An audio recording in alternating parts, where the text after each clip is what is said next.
Vamos a ver en este vídeo todos los indicadores que tenemos a nuestra disposición para que después seleccionemos el grupo de indicadores que nos aportan más información.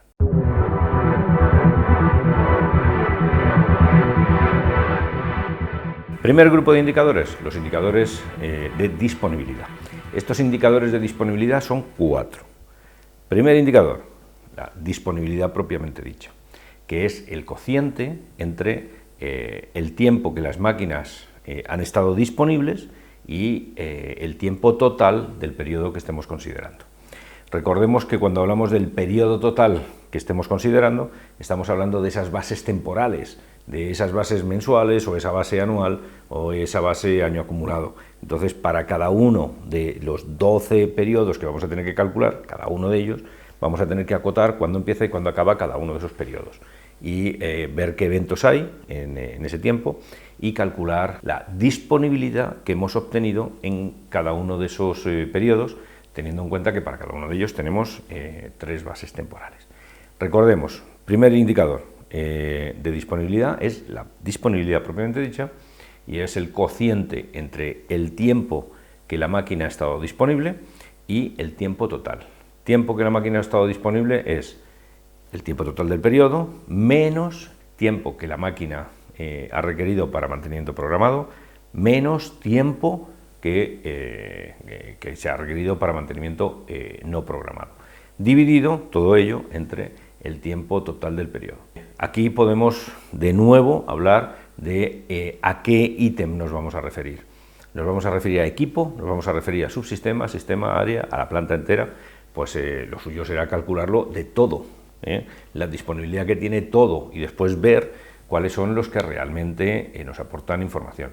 Es curioso como con un sistema informático, y si nosotros alimentamos correctamente el sistema, no nos vamos a encontrar ningún problema. Va a ser algo relativamente sencillo de calcular, porque simplemente tendremos que alimentar la disponibilidad y el propio sistema se va a ocupar de hacer los cálculos por nosotros. Eso sí, tendremos que alimentar la información de una manera sencilla y práctica, pero tendremos que alimentar el sistema.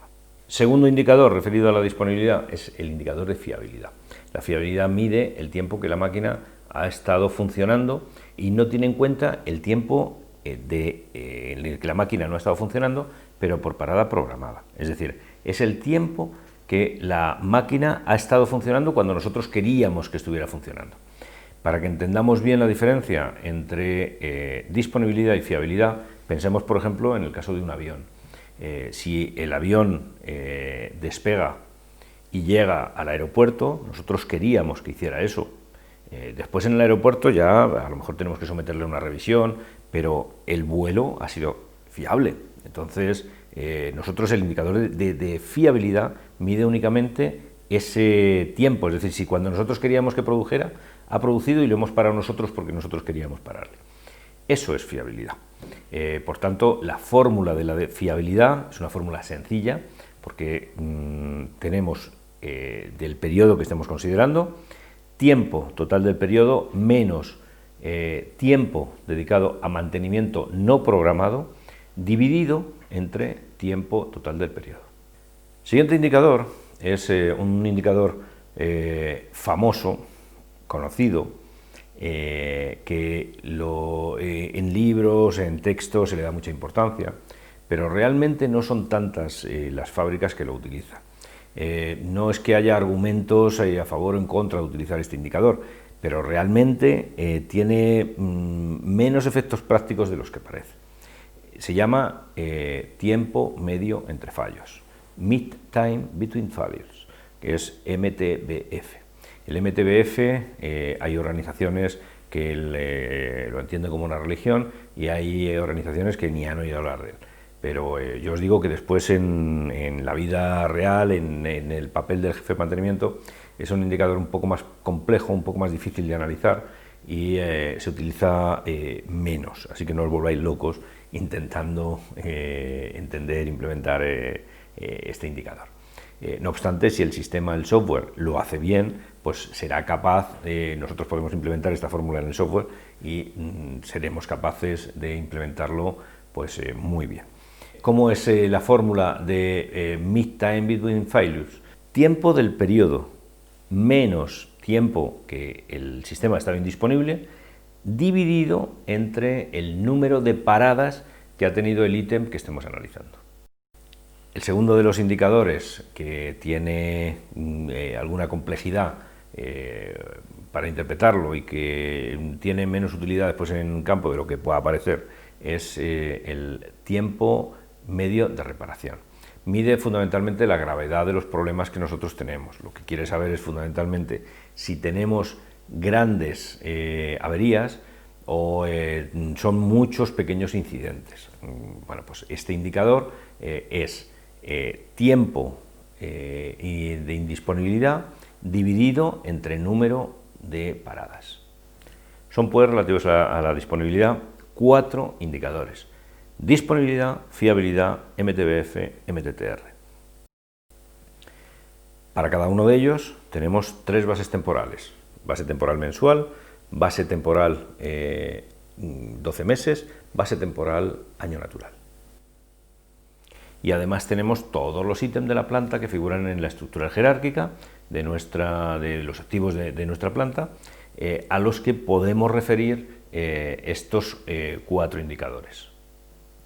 Fijémonos, por tanto, que son muchos indicadores los que podemos calcular, pero que solo nos van a interesar una pequeña porción de estos indicadores de disponibilidad.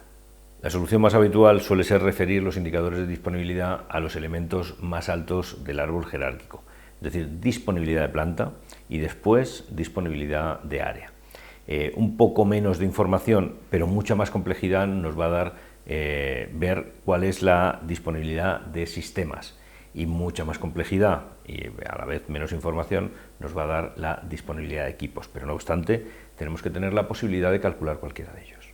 ¿Y de dónde obtenemos la información para calcular cualquiera de los indicadores de disponibilidad?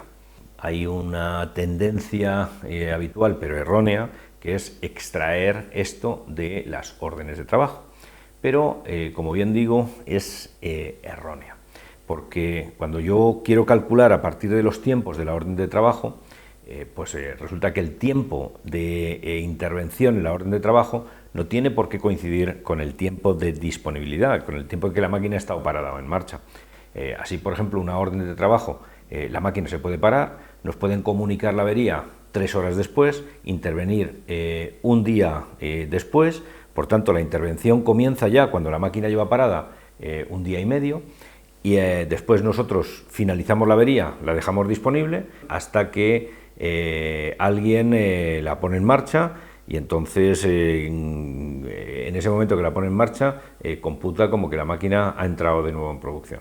Y resulta que tenemos ahí unos tiempos, el tiempo de intervención no coincide con el tiempo en el que la máquina ha estado parada por razones técnicas.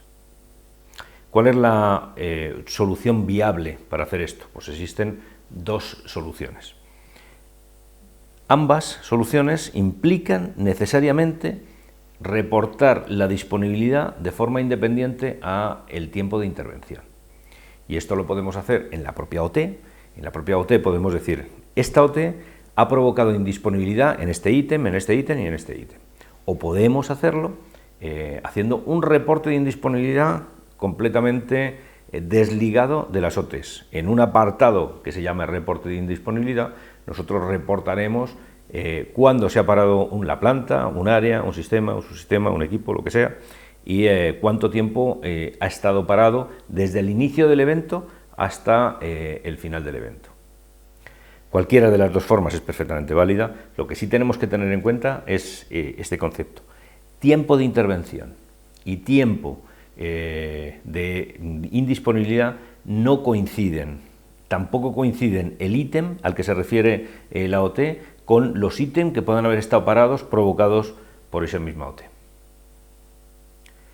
Hemos visto en este vídeo todo lo referente a los indicadores de disponibilidad. Hemos visto los diferentes indicadores de disponibilidad, las diferentes bases temporales, los ítems a los que nos podemos referir e incluso un problema muy grande que tienen los indicadores de disponibilidad, que es precisamente de dónde vamos a sacar la información para calcularlos.